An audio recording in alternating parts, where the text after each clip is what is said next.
Hello everyone, peace of the Lord Jesus Christ to all of you. Merry Christmas, and I hope you are enjoying your holiday and your time with the Christ, the Lord of Lords and the King of Kings. So happy holiday everyone. I made a video just to answer this gentleman here. He is speaking nicely and I respect that. This is weird. I never saw a Muslim speaking without cursing, but so you are welcome in my page to post always and to ask, and if I have time I will answer you. He is saying, Mad Hamid, Mr. Investigate, even you did the same thing in your video. Invoke the core of Allah. You were talking about the Surah 5 Al-Ma'idah,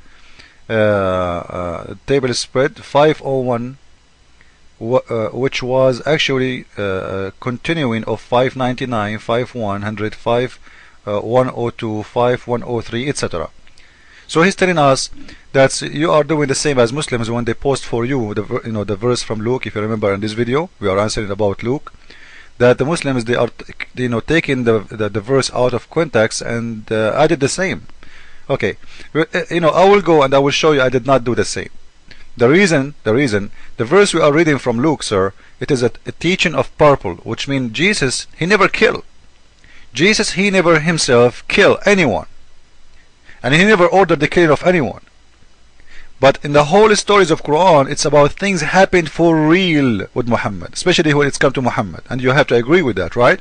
Now if we go to your Quran, and if we read the Quran you told me to read, those are the verses you asked me to read, you will see that those will not let me to go there. Like what this verse will tell me about this, what this verse will make me understand this one. The messenger's duty is but to proclaim the message, which means your prophet is just a reporter. Great. So your prophet is just a reporter. So who is the one who will explain the Quran? No one. Because if your prophet himself is not allowed to report the Quran, and you say to them in verse 101, you who believe ask not questions about things which is made plain to you, may cause you trouble. But if you ask about things when the Quran is being revealed, they will be made plain to you. Allah forgive those. Man, it's even a sin even to ask a question about the Quran. So how you want to connect this one to this one? Connect them. This will be for my benefit, because this is showing me that Muhammad is not a prophet. What do you mean you are just a reporter? Who is the one is going to explain the Quran? If Muhammad himself cannot explain the Quran, who will do it? So if we say to the Muslims, your scholar said, they will say, no, we don't accept scholars. If we say to them, your Muhammad said, they will say, no, we cannot accept Muhammad even because he is just a reporter. So who is the one who will explain the Quran? No one. According to those verses. This is a very crazy thing to believe. So the Muslims actually, whoever they follow to explain the Quran, they cannot follow according to this verse, because even Muhammad, he cannot answer. And this is why he made a verse in the Quran saying, don't ask me questions, because you know what, I am an ignorant guy, I don't know, I have no idea, I was stealing those verses from someone's book. Okay, so there is someone was making verses for Muhammad, trying to help him to stop people from asking questions. Now to show you that you are wrong, we are not taking words out of context, I will go to the same chapter. This is chapter 5 verse 98. If we go to chapter number 33, verse number 33, we will see the following. It says, the punishment of those who wage war against Allah and His Messenger and strive might and mean of mischief through the land is execution or crucifixion or cutting of hands and feet from opposite side. You see, this is very ugly, punishment. If we go a verse before this one, you will see the punishment for the people who they are Jewish, it was to kill the one who killed. Now, why he did not continue with the same verse, with the same teaching? Why the punishment for those who wage war against Allah is a crucifixion? I thought crucifixion is pagans' punishment. It's people who worship idols punishment.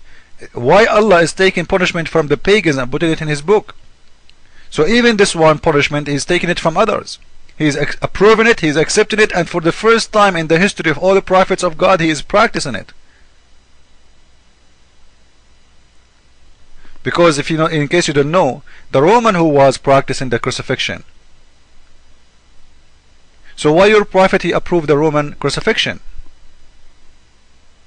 And his Quran too, not only the Prophet, which means Allah himself, he is making supposedly this Quran, right? So in here we are not taking things off context, because your Prophet, he cut hands. He did it for real. If we go to Ibn Kathir in Arabic, you will see that those people who they consider wage war against Allah, they are people who converted to Islam and they left Islam. They became apostate. So the one who waged war against Allah is an apostate. What they did according to your side of the story, remember when we read it from hadith or we read it from explanation of Muslims, we are reading one side of the story. This is 533. This is Ibn Kathir. Ibn Kathir, this is the official government website of Saudi Arabia. If you go and read the translation for this page in English, in the Islamic website, you will see that it's not even 20% of the pages left. You will see in here they are saying the following. A bunch of Christians who they converted to Islam, and all of us, we knew how they used to convert people to Islam. They converted to Islam and they told the Prophet that we are sick. So the Prophet, he ordered them to drink camel urine, because the camel urine is the best medicine of Muhammad. Anyone he got sick, he give him camel urine. So either you die from the camel urine, or if you are strong like a horse, you might survive. So he is saying to him, they said to him, we are sick.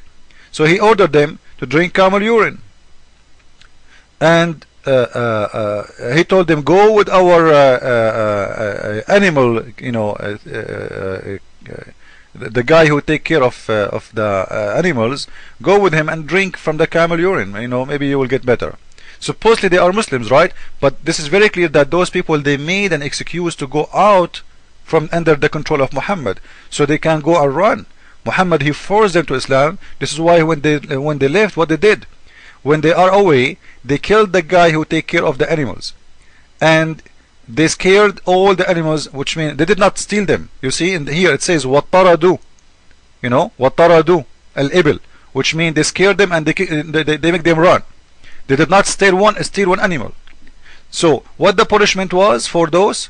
Muhammad, he took them, he put nails in their eyes, he cut their hands, he cut their foot, and he let them die under the sun slowly. Now let me ask you a question. The verse before, it says that the one who kills someone, the punishment is, this is from your Quran, not my Quran. The punishment for someone who kills someone is killing him. Fine. One of those people, he killed that man who take care of the animals. But your Prophet, he put nails in the eyes of all those who left Islam. You see in here, we told the children of Israel that the one who killed, in the case of murder, he will be killed. Fine. I have no problem with that. But suddenly we see your Prophet making another Quran fit only for the Muslims. The case is not only killing the person who did that. No, they are cutting hands, you are putting nails in their eyes, you are crucifying them, which means you are torturing them. This is not a punishment anymore. Muhammad is taking not a justice, he is revenging from those people who they left Islam. As you see in here, he put nails in their eyes, and when they are alive, imagine how nice your Prophet is. A man, he is putting nails in the eyes of a human being, they are alive. One of them he killed, the rest of them did what? He left Islam, and they are men and women and kids. So you will see in there, he said, فَقَطِّعَتْ أَيْدِيهُمْ وَأَرْجُلَهُمْ وَسُمِّرَتْ أَعْيُنَهُمْ, which means he did that to all of them. He cut their feet, he cut their hands, he put nails in their eyes, and he crucified them, and he let them die under the sun, to die slowly. So are you telling me now I'm taking things out of context? Did your Prophet put nails in their eyes? Read it.